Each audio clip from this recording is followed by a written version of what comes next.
1절부터 21절.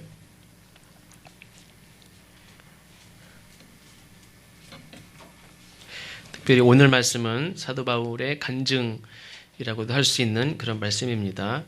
혹시 길다고 그걸 뭐 굳이 다 읽나 생각하지 마시고, 사도 바울이 어떻게 말씀하는지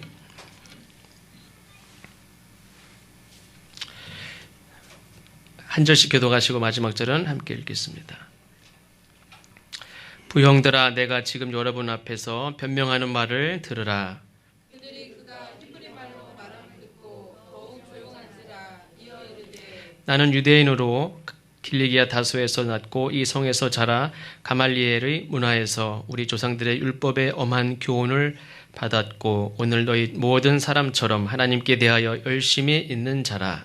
내가 이 돌을 박해하여 사람을 죽이기까지 하고 남녀를 결박하여 옥에 맡겼노니 이에 대제사장과 모든 장로들이 내 증인이라. 또 내가 그들에게서 다메섹 형제들에게 가는 공문을 받아가지고 거기 있는 자들도 결박하여 예루살렘으로 끌어다가 형벌 받게 하려고 가더니 가는 중 다메섹에 가까이 갔을 때 오정쯤 되어 후련히 하늘로부터 큰 빛이 나는 들려오시니 내가 땅에 엎드러져 들으니 소리 있어 이르되 사울아 사울아 내가 왜 나를 박해하느냐 하시거늘 내가 대답하되 주님 누구시나이까 하니 이르시되 나는 네가 박해하는 사람이 예수라.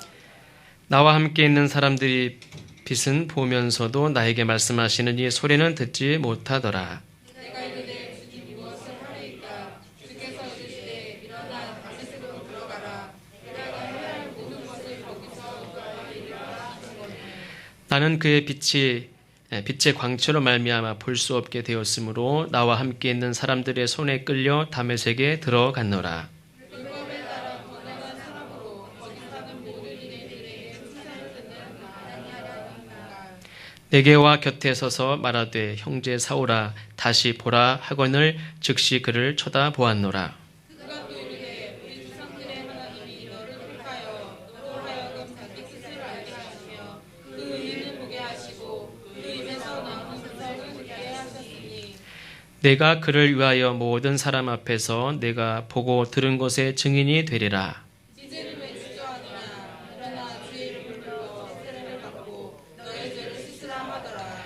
후에 내가 예루살렘으로 돌아와서 성전에서 기도할 때에 황홀한 중에 봄에 주께서 이렇게 말씀하시되 속히 예루살렘에 나가라. 그들은 내게 대하여 천사를 받아주지 아니하라 하시거늘 내가 말하기를 주님 내가 주를 믿는 사람들을 가두고 또 각 회당에서 때리고 또 주의 증인 스테반의 피를 흘릴 때 내가 곁에 서서 찬성하고 그 죽이는 사람들의 옷을 지킨 줄 그들도 아나이다. 같이 읽겠습니다.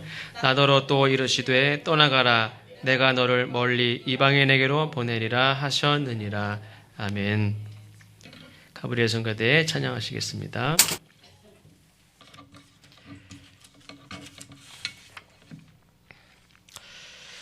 이 연예인들 혹은 뭐 어떤 분들 간증하시는 분들이 많이 있습니다. 1년에 52주 수백 번도 넘게 간증 집회를 다니는 분들이 있습니다. 거의 매일 교회든지 단체든 초청받아서 간증하는 분들도 있는데 인기가 많은 분들은 1년 내내 이야기 잡혀 있어가지고 내년에나 좀 되겠습니다 하는 그런 분들도 있습니다. 굉장히 인기가 많죠.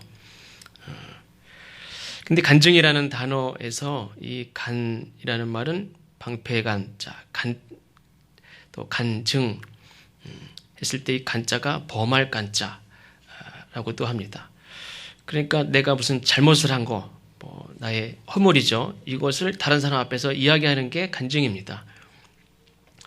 자기의 허물, 자기가 지은 죄를 이야기하므로 그런데 내가 인기가 많아진다. 이것은 사실 위험한 요소가 있습니다. 사실 간증은 자기의 허물을 말하는 게 전부는 아닙니다. 하나님을 경험하고 난 후에 자기의 죄를 어떻게 깨달았는지 또 이 죄를 어떻게 해결을 받았는지 또 그 잘못을 어떻게 내가 다시 반복하지 않고 살아가는지, 내 이후의 삶은 어떤지, 이게 얼마나 감사한지, 감격스러운지, 이걸 말하려고 하다 보니까 사실은 과거의 허물이 아무것도 아닌 것이 됐으니까 너무 그걸 해결을 받은 것에 대해 감사하니까 이거를 이야기하게 되는 거지, 잘못만 얘기하는 거는 그냥 사과로도 끝날 수 있고 의미가 없습니다. 오늘 본문의 말씀은 사도 바울의 간증입니다. 그런데 사도 바울의 간증만 우리가 읽고 듣고 하는 것이 아니라 나의 간증도 있어야 됩니다. 우리 남의 간증은 듣기 좋고 저 사람이 그랬구나 듣고 좋아하고 또 울고 웃고 이렇게 할 수도 있지만 사실은 내 간증이 있어야 됩니다. 성경 말씀도 사도 바울이 이런 간증이 있었구나. 그렇게 해서 예수 믿었구나. 그런 사연이 있었네. 이렇게 하나를 만났구나. 이렇게 해서 끝나면 안 되고 나도 사도 바울에 못지않는 그런 고백과 또 하나님의 만남과 그런 간증이 있어야 되죠. 그래서 사도 바울의 간증을 통해서 우리가 살펴볼 때 간증은 무엇이 담겨져 있어야 되느냐. 첫 번째로는 회개하는 마음으로 내가 잘못한 것이 분명하게 있어야 됩니다. 내가 잘못한 것을 고백하는 것이 간증의 요소입니다. 내가 하나님 만나기 전에는 내 인생이 참 괜찮은 인생이라고 생각을 했고 잘 살고 있다고 생각했는데 하나님 만나고 보니까 그게 아니었구나. 나는 아무 잘못이 없고 누구에게 손에 끼친 적도 없고 나는 의롭게 살고 바르게 살고 있다고 생각했는데 잘 살고 있다고 생각했는데 그게 아니구나 하는 것을 깨닫게 된 거죠. 그것을 부끄럽지만 그걸 이야기할 수 있는데 그것이 간증입니다. 우리가 어떤 잘못을 다 깨닫는 것은 참 어렵습니다. 누군가의 잘못을 깨닫게 할 때의 그 방법이 참 어렵습니다. 우리가 잘 아는 다윗도 그렇게 하나님 앞에 정직하게 살려고 예민하게 그렇게 순수하게 그렇게 살았던 다윗도 순간 여자에게 마음을 뺏기고 그 자기 죄를 이렇게 감추려고 하다 보니까 자기가 지금 어떤 죄를 졌는지조차를 생각조차도 못하는 그런 순식간에 자기 죄를 방어하는 데 온 힘을 쏟고 그것을 위해서라면 자기 충신 부하를 죽여버리기도 하고 하는 잘했다는 게 절대로 아닙니다. 어제 며칠 전에 그 크림빵 사건이 있었죠. 저는 그거에 참 사고죠, 사고. 자기 일부러 그런 것도 아니고 사고가 났습니다. 사연이 안타까운데 사고인데 그거를 어떻습니까? 두려우니까 막 덮지 않습니까? 이렇게 막 덮어. 그러다 보니까 일이 커졌어요. 그런 사고는 이 세상에 얼마나 많습니까? 자기가 죽이려고 그런 것도 아니고 사고가 났는데 두려우니까 이걸 막 덮어요. 근데 다윗 같은 경우에는 악한 마음으로 음욕에 빠져서 그러면서 자기가 지금 어떤 죄를 짓고 있는지 더 큰 죄를 짓고 있으면서도 자기가 지금 어떤 상황에 있는지조차를 몰라요. 근데 그걸 어떻게 깨닫게 하느냐? 참 어렵습니다. 가까운 누군가 직언을 해도 하기도 어렵고 나단 선지자를 통해서 예를 들어서 설명하는데 그 정도면 알아들어야 되는데 그것도 아직도 못 알아듣죠. 나중에는 당신이 그놈이라고 그렇게 얘기를 할 때까지도 못 알아듣지 않습니까? 뭔가를 이렇게 깨닫게 하는 게 참 어렵습니다.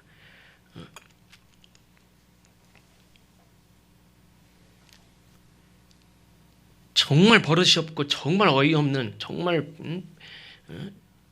말도 안 되는 그런 행위를 했음에도 불구하고 자기는 화가 난 것 때문에 그게 다 용납이 되죠. 내가 얼마나 화가 난지 알아? 그럼 그게 다 화가 난 것 때문에 다 용서가 돼. 그걸 강요하는 거죠.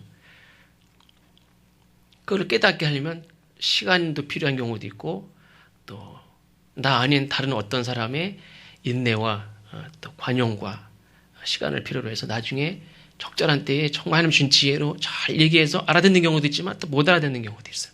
오히려 거꾸로 막 덤비는 경우도 있습니다. 깨닫게 하는 게 정말 어려워요.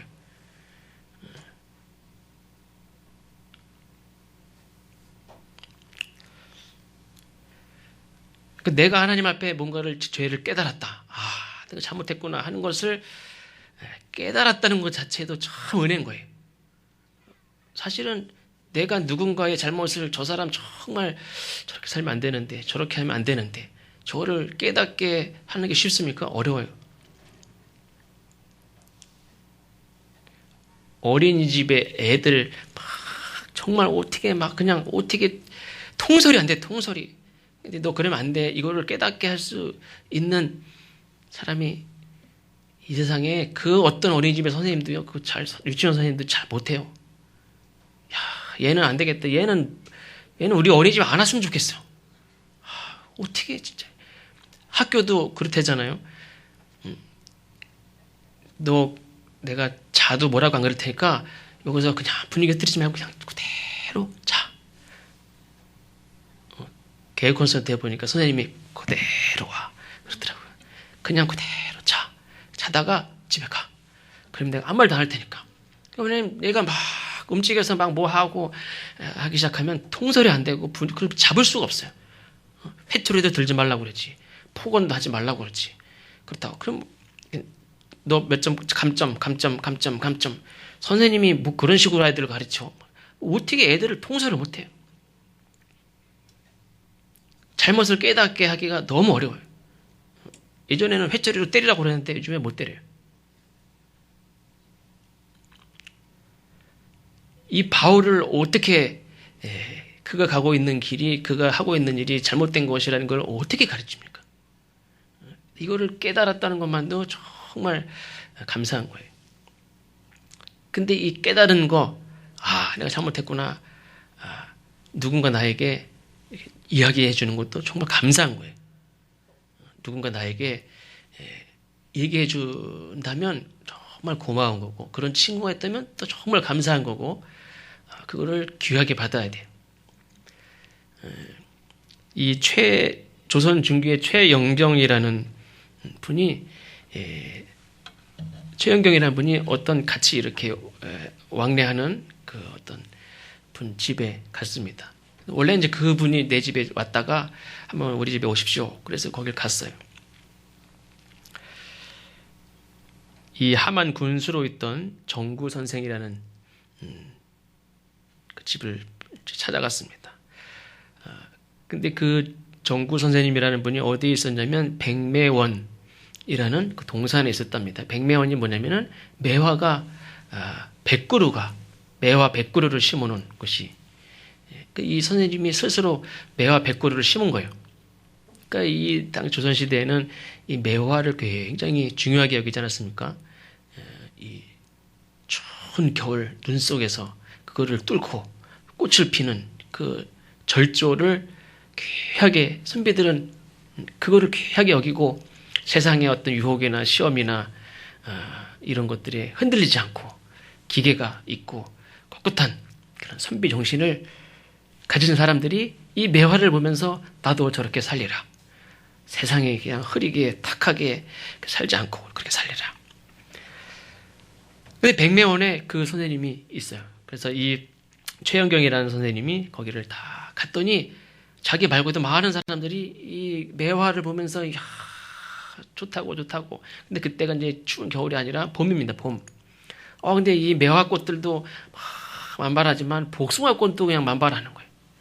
그러니까 복숭아 꽃 보면서 좋아하고 매화 꽃을 보면서 좋아하고 술 한잔하면서 좋아하는 거예요. 그랬더니 이 최영경이라는 선생님이 어린아이들한테 야, 도끼 하나 가져와. 도끼를 가져왔어요. 저 매화 나무 다 찍어버려. 자기 집이 아니에요. 지금 다른 자기와 이렇게 친분이 있는 그 정구 선생이라는 하만 군수 그 집에 동산에 갔는데 그 집에 가가지고는 이 아이한테 도끼 가져와. 그러더니 시키는 거예요. 저 매화 다 찍어버려. 그 말씀이 너무 지엄하니까 이 아이가 가서 진짜 찍으려고 다 찍어버리려고 막 그러니까 사람들이 선생님 그러지 마시라고 막 말리는 거예요. 필요 없다고 다 찍어버려. 그랬어요. 사람들이 막 난리가 났어요. 왜 그러시냐고 하지 마시고 그만하시라고. 막 너무 만류하니까 다 그만뒀어요. 그러면서 매화한테 하는 얘기, 매화. 너를 귀히 여기는 까닭은 단지 백설의 바위 골짜기에서 그 절조를 아낄만 하기 때문이다. 그런데 이제 복사꽃, 오얏꽃과 범을 다투고 있으니 내 죄가 배어 마땅하나 말리기에 그만둔다. 이후로는 마땅히 경계할 줄 알아야 하리라. 누구한테 하는 소리입니까, 원래는? 그 매화꽃 100그루 심어놓고, 야, 좋다. 그러면서 술 한잔 하는 그 한 사람한테 얘기하는 거예요. 그 사람한테 직접 못하고 매화꽃한테. 우리가 매화꽃을 좋아하는 거는 그 추위에 백설에 꽃을 피우는 그 절조를 귀하게 여기니까 내가 매화를 보면서 좋아하는 거지. 술이나 한잔 이렇게 하자고 우리가 지금 매화꽃 심어놓고 이 자리에서 이렇게 좋아하는 줄 아느냐? 그럴 거면 다 찍어버리라는 거예요. 매화를 왜 심었느냐? 매화를 보면서 내 흐리멍텅한 그런 생각을 깨끗이 하고 내 머리를 더 냉철하게 해서 세상에 혼탁한 이런 세상에서도 흔들리지 않고 기상을 바로 하려고 그렇게 심은 건데 이놈들이 그냥 따뜻한 봄날에 술잔이나 기울이고 노래를 하면서 이야 매화꽃이 좋네 이러면서 앉아있으니까 그러자고 매화꽃을 보러 온 게 아니란 말이에요. 그러니까 그 나를 초청한 그 사람한테 뭐라고 못하지만 이 매화꽃한테 호령을 하는 거예요. 누가 지금 막 등짝에 땀이 나고 그냥 누가 긴장하겠습니까? 그 집주인. 그 이후로 그 이후로는 어떻게 되는지 모르겠습니다. 그 내용이 최영경이라는 분의 수호당 실기라는 책에 그 이야기가 이제 있다고 합니다. 그 다음부터는 어떻게 했겠습니까? 그 매화나무 100그루 심어놓고 거기서 따뜻한 봄날에 야 술이나 한잔 하자. 그거 못하죠 이제. 내가 매화꽃을 심은 이유는 매화꽃을 보는 이유는 내가 이 세상에 혼탁한 세상에서 절개를 지키고 지도를 지키고 마음은 흐리멍텅하지 않고 바르게 하려고 내가 꽃을 심었지 좋아하는 거지 내가 무엇을 귀하게 여기나 이러면서 거기서 그 전의 삶과 그 후의 삶은 달라지죠. 그래서 그 친구의 그런 아주 지엄한 그런 말에 이분이 정신이 그냥 번쩍 들었습니다. 이런 친구가 있으면 얼마나 이제 좋겠습니까? 우리는 조금 살만하고 그러면 그냥 여유를 갖고 술 한잔도 하고 봄날을 즐기고 옛날에 그 매화꽃을 좋아하던 그걸 귀하게 여기던 그런 마음은 다 사라지고 그냥 봄날에 핀 꽃들과 똑같이 그렇게 좋아하는 그런 사람이 될 수 있습니다. 우리가 성도들 간에도 우리가 예배 시간을 통해서도 마찬가지지만 누군가를 통해서도 하나님은 우리를 깨닫게 하시고 어떤 때는 그냥 정신이 번쩍 들도록 또 깨닫게 하시기도 하시고 어떤 때는 차근차근 깨닫게도 하시고 하는데 그런 것들을 깨달으면서 아까 이 사람도 얼마나 친구지만 부끄럽겠습니까? 지금 술잔을 이렇게 다 들었다가 그 한마디에 그냥 말을 못하고 그냥 다 상물리고 그 다음부터 이 둘 친구가 얼마나 다시 마음을 딱 하나로 하고 좋은 친구가 되었을까 생각을 하게 되었습니다. 간증이라는 것은 부끄럽지만 이렇게 어떤 때는 이렇게 깨닫게 된 것들 여기서는 이렇게 친구를 통해서 내가 다 부끄러운 게 드러났지만 하나님 앞에 내가 잘못한 것들을 이렇게 다 드러내는 것이 이제 간증입니다. 우리가 잘 알듯이 우리 한국교회 부흥은 1903년 감리교 선교사였던 하대 선교사가 자기 죄를 고백하면서 이 원산 지역에서 죄 고백 운동이 막 시작되고 그러면서 1907년에는 이제 초교파적으로 큰 회개 운동이 일어나게 되면서 부흥의 역사가 시작됐다 이렇게 이야기를 합니다. 사실 근데 그 당시에 이렇게 죄를 고백한 내용들은 양심선언 정도에 해당되는 것들입니다. 예를 들면 하대 선교사는 제일 먼저 자기 죄를 이제 고백을 하는데 조선에 처음 왔을 때 교만하고 권위적이었다. 그리고 이제 이 조선 사람들을 너무 무지몽매하고 미개한 그런 사람들. 그냥 반드시 가르쳐서 바꿔야 되는 그런 존재로 생각했습니다. 그래서 얼마나 이렇게 신랄하게 그들을 비판하고 가르치고 바뀌어라라고 그러고 이 무식한 놈들아. 그래가지고 그러니까 네 나라가 이렇게 되는 거야. 막 이렇게 막 신랄하게 비판하면서 막 가르쳤어요. 그런데 하나도 변화도 안 되고 열매도 없어요. 3년 정도가 지났는데도. 근데 어느 날 하나님이 주신 마음을 주셨는데 자기가 교만했다는 거예요. 자기가 얼마나 부족한지를 깨닫게 되고 하나님 앞에 그것을 회개하는데 예배 시간에 성도들에게 그거를 고백하기 시작합니다. 내가 얼마나 권위적이었는지, 내가 얼마나 고집불통이었는지, 내가 사실 얼마나 믿음이 없었는지, 그러면서 자기 죄를 다 고백합니다. 그 전까지는 구원받아야 된다. 죄에서 구원받아야 된다. 맞죠? 회개하라. 막 이런 얘기를 했지만 이 조선의 교인들은 죄에서 구원받는 게 뭔지, 왜 내가 왜 내가 고백을 해야 되는지, 회개하면 어떤 결과가 있는지 이런 것들 얘기를 통해서 듣긴 들었는데 이 선교사가 직접 회개하는 모습을 보면서 교인들도 변하기 시작했다고 합니다. 그 다음부터 이러한 회개의 일들이 막 일어나기 시작했는데 성경을 많이 번역했던 이 로스, 또 이 로스가 이제 병원을 운영하는데 병원에 조수로 일하던 최종선이라는 사람이 있는데 죄책감 때문에 며칠 동안 고민을 했다고 하면서 주일 예배 때 자기의 죄목을 적어가지고 나와서 읽으면서 자기 죄를 고백하고, 또 선교사 사택에서 일하던 강태수라는 사람은 자기 죄를 고백하고 그 뒤에 이제 또 양반 출신이면서 로스 선교사 어학 선생님을 했던 진천수라는 사람도 자기 아내를 구박한 일. 저는 이 이야기들을 쭉 읽으면서 남자분들을 남편 구박하신 분들 있죠. 김 권사님도 혹시 백 집사님 구박하신 적 있나요? 이건 옆구리 찔러가지고 답을 듣긴 했는데, 또 물어볼까요? 아니요, 그럴까봐 걱정되는데. 이명건 집사님은 구박한 적 있으신가요? 저거 봐. 근데 백산 집사님 말을 들어봐야 알지. 구박은 사실 뭐 할 수도 있는 거 아닙니까? 저는 그렇게 이제 생각을 했는데, 이런 사람들은 그 옛날에 자기 아내 구박한 것까지도 나와서 다 고백을 하는 거예요. 이거는 자기가 생각할 때 정말 이게 몹쓸 짓이라고 생각하니까 고백을 한 거예요. 그 당시에 하는 말이 뭡니까? 여자는 3일에 한 번씩 두들겨 패야 된다고 가르치던, 그게 당연하게 여기던 시대인데 구박한 것을 죄라고 여기는 거는 있을 수도 없는 시대예요. 근데 그걸 구박한 거를, 물론 거기에 이제 막 폭로도 들어갔을 것 같아요. 이제 구박한 게 죄라는 것을 고백을 합니다. 자기 교만했던 거, 위선, 탐욕 이런 걸 막 울면서 자백하는 거예요. 예배 시간에 하면 이런 일들이 있게 됩니다.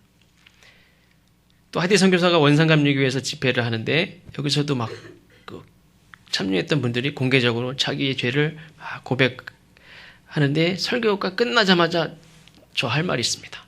나와가지고는 자기 죄를 막 고백하는데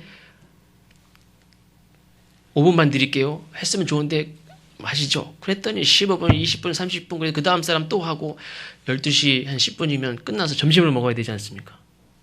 근데 막 12시, 1시, 2시, 3시 계속 나와서 자기 죄를 고백하는 거예요. 너무 그 열기가 뜨거워서 뭐 이렇게 예배를 진행할 수 없을 정도로 됐던 적이 2-3번이나 있었다. 하디 선교사는 그렇게도 얘기하고, 성경 본문 어디를 읽든지 어느 문장으로 설교를 하든지 막 마음을 막 쪼개는 것 같은 그런 역사들이 있었다. 또 개성지방 사경회에서도 이런 일들이 있었는데 하디 선교사가 말씀을 전하는데 원래는 1월 말에 시작된 이 사경회 집회였었는데 너무 열기가 뜨겁고 막 죄를 고백하는 일들이 다 나와서 하니까 그 한 일주일 정도 연기가 돼서 일주일을 더 하게 됐다. 1월 말에 시작됐는데 2월 9일까지 해서 끝났다. 이런 이야기도 있고, 평양 지방에서는 이 전도하는 분들, 성경 쪽복음을 팔거나 전도하고 하는 전도 부인들부터 해서 이 매서인들, 전도인들이, 유급 전도인들이 많이 있었거든요. 이분들이 막 특별히 죄를 고백하면서 교회 자립운동도 생기고, 그때부터 막 성미도 생기고 11조 운동도 전개가 되고 했다고 합니다. 제물포, 지금 인천 우리가 살고 있는 이 제물포, 사실은 뭐 예전에는 제물포 이 부평은 따로 구역이 달랐습니다. 인천보다 1900년도, 1910년, 1915년 뭐 이 정도까지만 해도 부평이 인천보다 인구가 더 많았습니다. 그리고 이 예를 들면 광역시, 그냥 시, 군 이렇게 있듯이 부평이 더 컸습니다.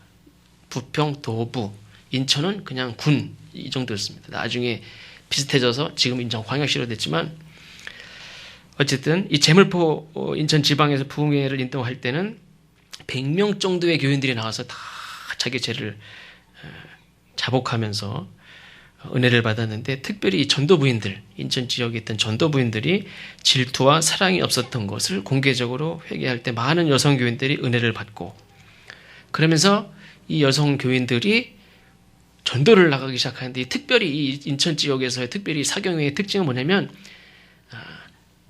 오전에는 성경 공부를 하고 점심 먹고 오후에는 전도를 나가는 거예요. 어디까지 가냐면 여기서 남양 어딘지 아세요? 남양 어딘지 아세요? 남양 모르세요? 옛날에 이 서신, 아니야, 송산면, 제부도, 대부도, 수원에서 서쪽으로 가는 길이 있어요. 그 반도가 이렇게 있거든요. 거기 중심이 남양인데, 남양이 옛날 그 목사, 교회 목사 말고 이 수원 목사, 남양 목사, 그래서 큰 구역의 중심지가 남양인데, 남양까지, 시흥은 뭐 시흥 지나야 남양이니까 부평, 강화 이런 데로 다 흩어져서 전도를 하는 거예요. 그리고 저녁 때까지 다 들어와요. 또 들어가 저녁 때 또 집회하고, 그거를 막 일주일씩 2주일씩 막 하는 거예요. 근데 제가 지난주 수요일에도 말씀드렸듯이 이 유급 전도 부인들이 평양은 잊어버렸네요. 170원 정도를 전도 부인들이 돈을 유급 월급 받았는데, 인천 지역이 20원도 못 받았어요. 인천이 짜다고 그런 거는 맞는 것 같아요. 인천 지역의 전도 부인들, 예를 들면 담임 목사님이 한 230원 정도를 받았대요. 근데 전도 부인이 17원인가 봐요. 17원. 평양에 있는 분들이 거의 170원을 받았는데, 얼마나 좀 열악한 그런 봉급을 받고 일했는지 몰라요. 근데 그 전도 부인들이 회개를 하는 거예요. 내가 이렇게 내가 어떻게, 이 돈 가지고 내가 어떻게 살아요? 그래가지고 막 화가 날 때도 있고, 분노할 때도 있고, 원망할 때도 있고, 막 질투할 때도 있고. 그러니까 사는 게 너무 열악하니까, 물론 사랑하며 다 이렇게 하기가 어려울 수도 있는데, 사랑이 없었던 거, 특별히 기록에 의하면 질투, 사랑이 없었던 거, 이것들을 전도 부인들이 막, 옛날에 내가 원망했는데 내가 잘못했습니다. 가장 어렵게 살던 분들이 그렇게 막 회개하니까, 그때 많은 여성 교인들이 은혜를 받고 막 전 지역으로 흩어져서 막 전도하고 이렇게 시작됐습니다. 1906년에 서울에서는 한 남자가 일어나서 죄를 자백하는데, 자기는 술꾼입니다, 노름꾼입니다, 사기꾼입니다. 그러면서 자기 죄 때문에 너무 두렵습니다. 간증할 때까지만 해도 막 너무 두렵습니다. 어떻게 하면 좋겠습니까? 막 그랬는데, 다음날 또 집회 와서 또 그 사람이 또 나왔어요.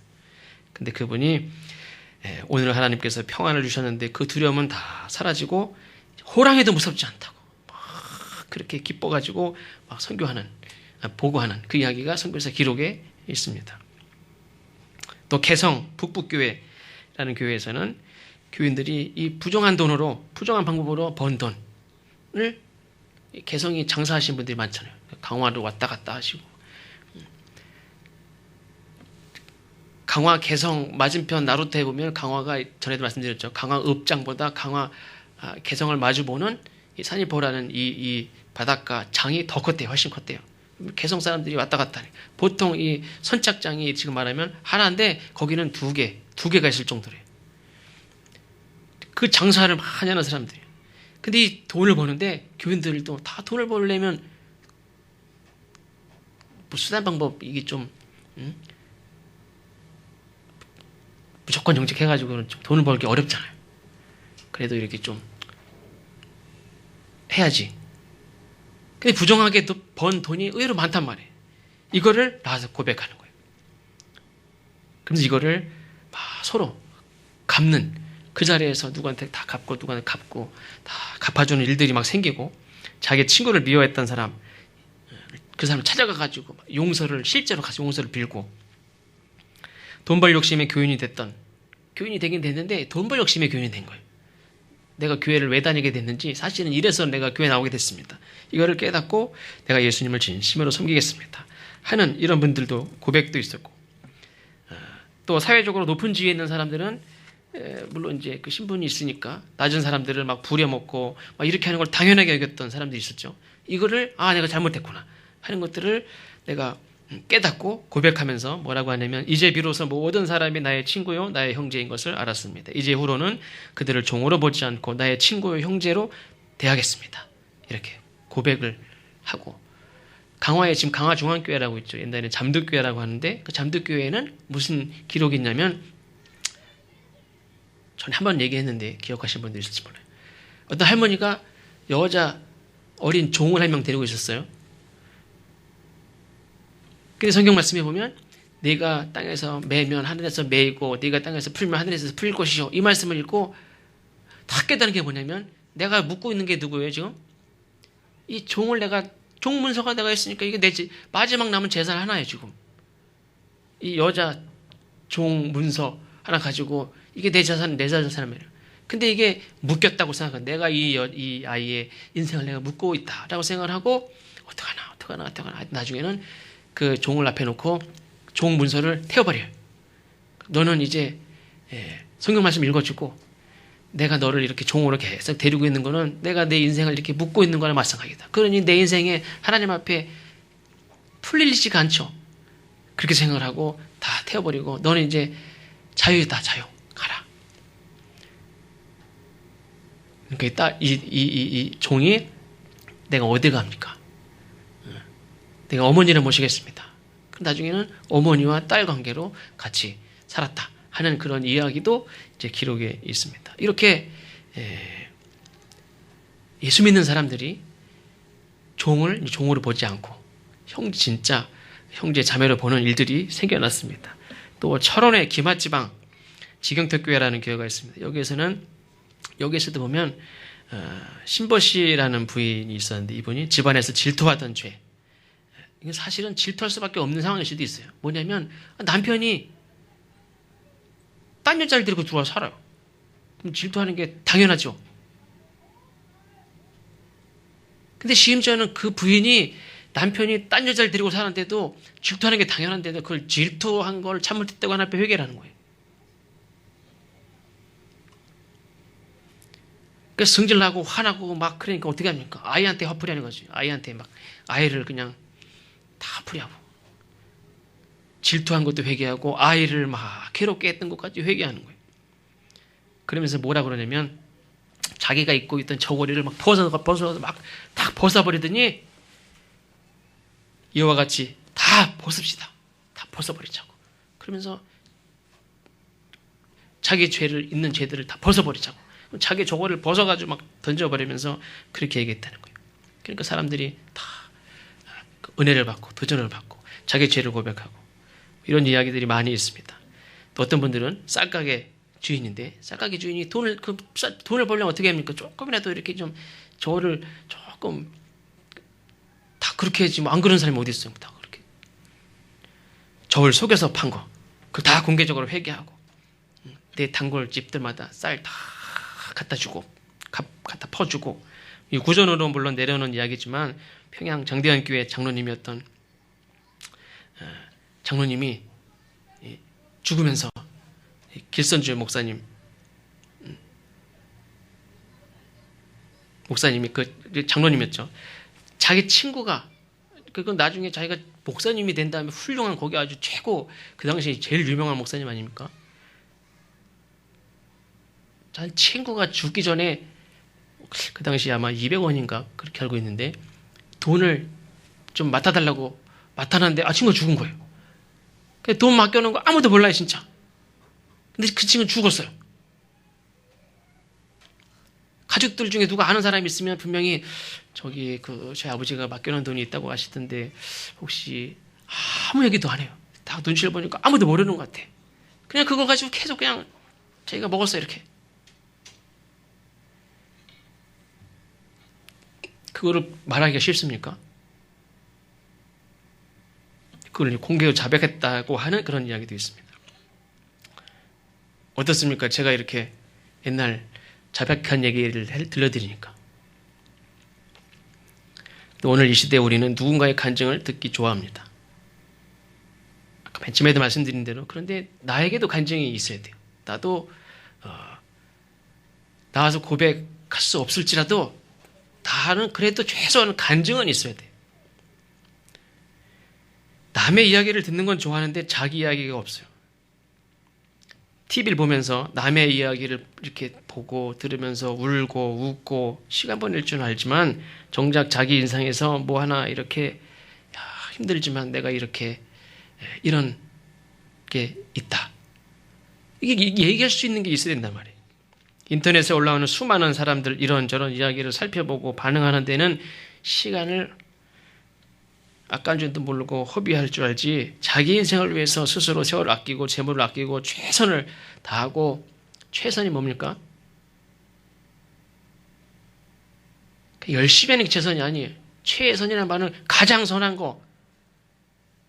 우리 인생에서 가장 선한 게 뭡니까? 가장 선한 일에 집중하고 그거를 하는 게 최선인 거예요. 그냥 열심히 하는 게 최선이 아니에요.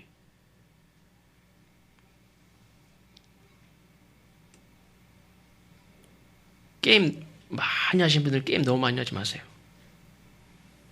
두 번 다시 얘기 안 하겠습니다. 스스로 하루에 한 번 하겠다. 일주일에 한 번 하겠다. 딱 정해놓고 할 수 없으면 하지 마세요. 어떤 사람이 만들어 놓은 그 게임에 얼마나 많은 사람들이 그것에 매달려서 시간과 돈과 열정을 소비하는지 몰라요. 사람이 다람쥐를 쳇바퀴에 넣는 경우도 있지만 쳇바퀴가 어떻게 다람쥐가 쳇바퀴에 들어갔어요. 그럼 거기서 얼마나 성실하게 달리는지 몰라요. 너무 성실해. 그렇게 보일 정도로 바퀴만 돌리면서 사는데 달려가는 것 외에 할 줄 아는 게 없어요. 마치 달려야만 의미가 있어요. 가만히 있으면 뭐 하는 거야? 알았습니다. 그게 의미 있는 겁니까? 쓸데없는 쳇바퀴 돌리는 그런 습관을 갖지 말란 말이에요. 거기서 벗어나야 돼. 주의 이름으로 부탁합니다. 누군가 승부욕을 발동시켜서 던져놓은 뭔가에 정신 팔려서 거기 시간 보내면 안 된단 말이에요. 뭐 이렇게 던져놨는데 그거 붙잡고 이게 뭐야 내가 가질래 이거 가지고 시간 다 지나간단 말이에요.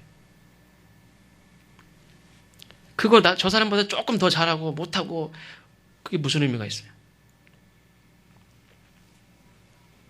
누가 던져놓은 거에 그거에 그냥 막 물고 씻고 깨물고 막 잡아다니고 저 사람보다 내가 조금 더 잘하는데 그 승부욕에 그냥 시간이 다 지나간단 말이에요. 어떤 사람은 그걸 던져놓고 그 던져놓은 사람 뭐 합니까? 옛날 독재자들은 재밌는 거 던져놓고 자기가 할 거 하세요. 그걸 다 주관해요. 그래서 독재가 가능했어요. 사람들은 거기에 흠뻑 빠져서 그것만 하고 있어요. 얼마나 쉬운지 몰라요. 막 단순한 일들을 하는 사람에게도 뭐 한가 이렇게 노래를 이렇게 틀어준다든지, 물론 이렇게 우리가 순화하는 마음에서 노래를 듣기도 하지만 노래 하나 틀어주면요 그냥 시간 가는 줄 모르고 저녁이네 그렇게 평생도 그렇게 일시킬 수도 있어요. 그러니까 그런 거에 빠져서, 그런 습관에 빠져서 그렇게 세월을 얼마든지 내가 원치는 않았지만 나를 그렇게 교묘하게 그렇게 세월을 허비하게 만드는 많은 것들이 있단 말이에요. 그 남의 이야기에 관심을 두기보다 자기 자신의 이야기를 만들어 가고 그걸 더 노력을 해야 돼요. 간증이 없다는 건 뭐냐면 믿음은 분명히 들음에서 난다고 했는데 설교는 듣는데 믿음이 안 생겨서 믿음으로 살아본 경험이 없는 거예요. 남자들은 2년, 2년, 2개월, 2년, 4개월 이렇게 갔다 오신 분들도 있는데 군대 생활 평생 두고두고 이야기하는 분들도 있어요. 여자들이 제일 싫어한다고 그러죠. 그러니까 제일 싫어하면서도 알면서도 기회가 될 때마다 얘기해요. 누가 말만 통하는 사람만 모이면 그냥 밤새라도 할 수 있어요. 근데 많은 교인들이 10수년을 교회 다녀도 하나님에 대해서, 예수님에 대해서 할 말이 없어요. 얘기하라고 하면 어떤 분들에 대해서, 교회 어떤 사람들에 대해서, 아니면 내가 했던 어떤 일들에 대해서는 많이 이야기할 수도 있어요. 근데 그게 간증의 요소가 아닌 건 아니죠. 하나님이 사람을 통해서 어떤 일들을 통해서 하나님의 일들을 이루시니까 그 일들을 이야기할 수도 있습니다. 그러나 하나님을 경험하지 못하면, 두 번째는 하나님을 경험하지 못하면 간증에 하나님이 없으면 아무 소용도 없는 거예요. 내 죄만 얘기하는 게 아니라 아까 한국교회 성도들이 고백했던 죄의 고백들이 어떻게 해서 이루어진 겁니까? 공자를 그렇게 수백 년 섬겼는데도 그게 죄인 줄 몰랐단 말이에요. 예수님을 만나고 나니까 이게 죄인 게 나타났어요. 그렇게 가정을 중요하게 여기고 나라를 중요하게 여기는 그 가르침을, 그것도 물론 잘못된 가르침은 아니지만 그거에서는 전혀 생각지도 못했던 그런 것들이 깨닫게 되고, 그러다 보니까 많은 그 유학자들이나 이런 사람들도 물론 공자님 존경하지만 공자님이 나라를 구원하는 게 아니구나. 내 인생을, 이 가정을, 이 나라의 민족을 구원하는 거는 하나님이 하시는구나. 예수님이 하시는구나. 이거를, 그래서 옛날에는 공자님이 높았고 예수님인데 예수님은 우습게 여겼어요. 사기꾼 같았어요. 성경 읽었더니 저런, 그래서 공자님은 그래도 막 물 건너간 얘기, 무슨 죽은 사람 살린 얘기 그런 건 없어요. 근데 허황된 얘기가 생각 들었어요. 근데 나중에 보니까 읽고 보니까 정말 생각할 수도 없는 그런 가르침이 있어요. 나중에 예수님하고 공자님하고 비슷해졌어요. 이때까지도 개종을 아직 안 해요. 근데 나중에 보면 공자님이 우리를 구원하는 게 아니구나. 그래서 공자님 죄송합니다. 그리고서 공자님을 몹쓸 놈으로 여기고 개종한 게 아니에요. 공자님 죄송합니다. 그리고 어쩔 수 없어요. 이 나라가 지금 다 망했는데. 그렇게 이 나라를 세워간다고 믿었던 유생들이 다 술이나 처먹고 있고, 누구 하나 진짜 그 나라를 위해서 가정을 바로 세우려고 하고 하는 사람들이 없어요. 다 무너졌어요. 예수님을 만나고 나니까 이런 고백들이 생겼어요. 전에는 죄같이 여기지도 않은 듯한 것들이 이게 얼마나 부끄러운지들이 깨달아졌어요. 죄송하고 부끄럽지만 이런 것들을 다 용서하시고 해결하시는 예수님을 믿고 따라가기로 작정한 거예요. 그래서 사실 간증의 핵심은 자기 죄를 고백하는 것뿐만 아니라 예수님을 이야기하는 거죠. 죄만 밝히고 예수님 이야기가 없으면 그냥 반성이죠, 반성. 마지막으로는 오늘 그러면 나는 어떻게 살고 있느냐가 제일 중요하죠. 옛날에 죄를 고백했는데 오늘도 그 모양 그 꼴로 살면 소용이 없죠. 과거 잘못된 행실 고백하고 예수님을 만난 사건을 이야기하고 오늘 내가 얼마나 믿음으로 또 새롭게 되어서 소망 가운데 살아가고 있는지를 이야기하는 겁니다. 이런 간증들을 쭉 아까 우리가 읽은 말씀 간증을 했습니다. 그런데 이런 간증을 들었으면 여러분들은 그렇구나 깨닫고 역시 예수님.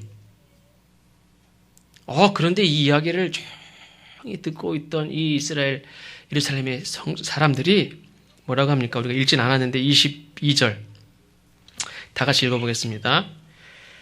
22절 시작. 이 말하는 것까지 그들이 듣다가 소리질러 이르되 이러한 자는 세상에 없애버리자 살려둘 자가 아니라 하여 떠들며 옷을 벗고 던지고 티끌을 공중에 날리니 이 간증을 듣더니 저는 살려둘 놈이 아니라고 이 세상에 없애버리자 막 옷을 벗고 그냥 막 먼지를 날리면서 막 선동을 하는 겁니다. 근데 사실 그렇게 했던 사람이 자기예요.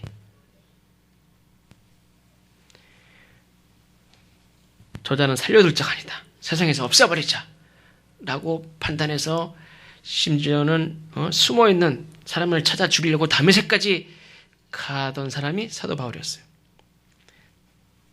그 사도 바울이 변해서 예수님을 증거하는 지금 세상은 전혀 변함없이 그리스도인들을 또 옛날에 자기같이 다 판단하고 저놈은 살려둘 놈이 아니야.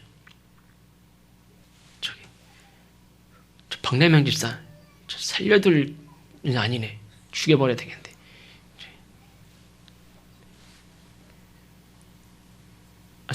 김수관 선생님도 살려둬서는 안 되겠어요. 그렇게 세상 사람들이 예수 그리스도인들을 막 다 살려둘 장 아니네. 다 죽여.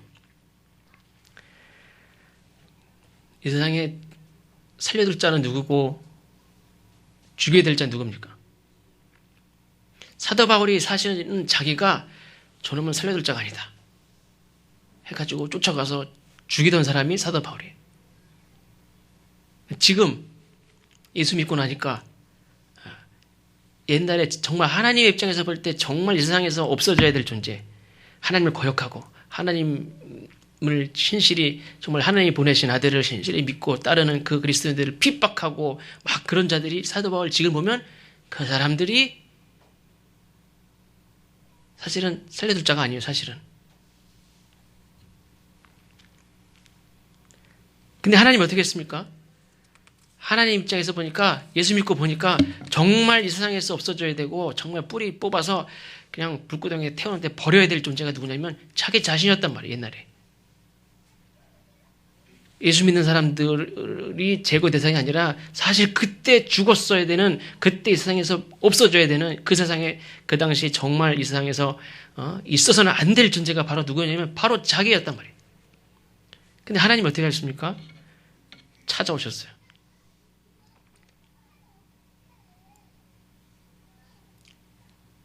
정말 쓸모없고 정말 제거해야 되는 그 대상은 하나님이 수만 번만 물어도 사실은 그냥 사라질 수 있어요.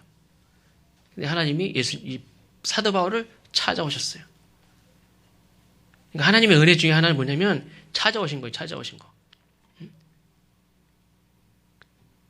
그냥 누구 보내서 죽여버려. 그래도 될 거고 그냥 신경만 안 써도 죽어버리는데 그걸 왜 굳이 찾아옵니까? 찾아와가지고 또 한 말씀 하시죠. 사울아 사울아 왜 네가 나를 이렇게 박해하느냐. 그 나쁜 놈을 뭘 와서 뭐 얘기를 합니까? 그냥 죽여버리지. 없애버리지. 그냥 조용히 입 뻥끗 못하게 입 딱 다물고 너 나와. 데리고 가면 되는데 왜 찾아가셔서 왜 나를 핍박하냐고 물을 것까지도 뭐 있어요. 사실 하나님의 은혜는 나를 찾아오신 거고 나한테 말을 걸으시는 거예요. 내 이야기를 들으시는 거예요. 나한테 물어보셔요. 내가 왜 그랬는지 들으신단 말이에요. 우리가 화가 나면 어떻습니까? 들을 것도 없어요. 부부간에도 싸우면은 만약에 헤어져. 너 당신 왜 그랬어? 물을 것도 없어요. 그냥 헤어져. 끝. 만날 필요도 없어. 누군가 싸워도 그냥 헤어지면 끝이지. 뭐 가서 물어봅니까? 하나님은 찾아오셨단 말이에요. 당신을 핍박하는 사람을. 왜 나를 핍박하냐고 또 물으셔요. 그러면서 하나님이 비전을 보여주시고 하나님이 할 일을 보여주시고 사도로 세우시는 그 하나님을 경험했단 말이에요. 사도 바울이. 늘 말만 앞서고 결정적일 때 꼭 결정적일 때 뒤로 물러서요. 꼭 결정적일 때 돌아서요. 꼭 결정적일 때 없어요. 그 사람이 누굽니까? 베드로. 베드로는 말은 앞섰는데 그가 지나온 삶을 보면 절대로 신뢰할 사람이 아니에요. 뭘 맡길 사람이 아니에요. 왜 그렇습니까? 결정적일 때 뒤돌아서는 사람이에요. 그러나 예수님 어떻게 했습니까? 다시 찾아가셨어요. 아침밥까지 다 차려서 먹였어요. 그러면서 내 사랑하는 양을 먹여라. 맡기셨어요. 하나님은 그런 하나님이란 말이에요. 사도 바울이 그런 하나님을 경험했어요. 그런 하나님을 율법을 통해서 알 수가 없어요. 그러니까 사도 바울은 하나님을 어떻게 경험했습니까? 나를 찾아오신, 나에게 물어보시는, 내 이야기를 들으시는, 나에게 또 가야 될 길을 말씀하시는 그런 하나님을 경험했어요. 그래서 그거를 이야기하고 있습니다. 오늘 내게 직분 주신 거, 내가 이렇게 하나님을 믿게 된 거, 하나님 나를 세워주시는 이유가 무엇인지, 나는 이 세상에서 나 혼자 쓸데없는 사람, 혹시 이 세상에서 우리 여기 계신 분들 중에서 쓸데없는 분이라고 생각하시는 분 계신가요? 아유, 하나님 귀신은 뭐합니까? 저 사람은 그냥 우리 교회에서 없어졌으면 좋겠는데 도움이 안 돼. 도움이 1절. 내가 판단할 수 없어요. 사도 바울이 했던 게 그거예요. 옛날에. 저놈은 살려둘 자가 아니야. 죽여버려. 독일 사람들이 옛날에 유대인들은 다 없애버려. 자기같이 이렇게 자기 민족만 이렇게 잘난 민족만 살고 이 세상의 미개한 민족들은 다 없어져야 그래도 이 세상이 좋아질 거라고 생각했어요. 저놈은 없어져야 돼. 다 없애. 하나님의 입장에서는 정말 없애버려야 될 것 같은 그런 존재였던 나를 없애지 않으시고 찾아오시고 물어보시고 의견을 들으시고 나를 이끌으시고 또 세워주시고 이방인들에게 복음을 전하게 하시고 그 하나님을 경험했습니다. 여러분들도 우리 모두가 나를 이 땅에 있게 하신 하나님의 목적이 뭐고 이유가 뭐고 나를 어떻게 이끄셨는지 내가 경험한 하나님을 이렇게 간증할 수 있는 여러분들 되시기를 주의 이름으로 축원합니다. 아멘 하신 분들 중에서 제가 앞으로 간증할 수 있는 기회를 드리도록 하겠습니다. 제일 크게 들렸습니다. 네. 간증할 수 있기를 주의 이름으로 축원합니다. 기도하겠습니다. 하나님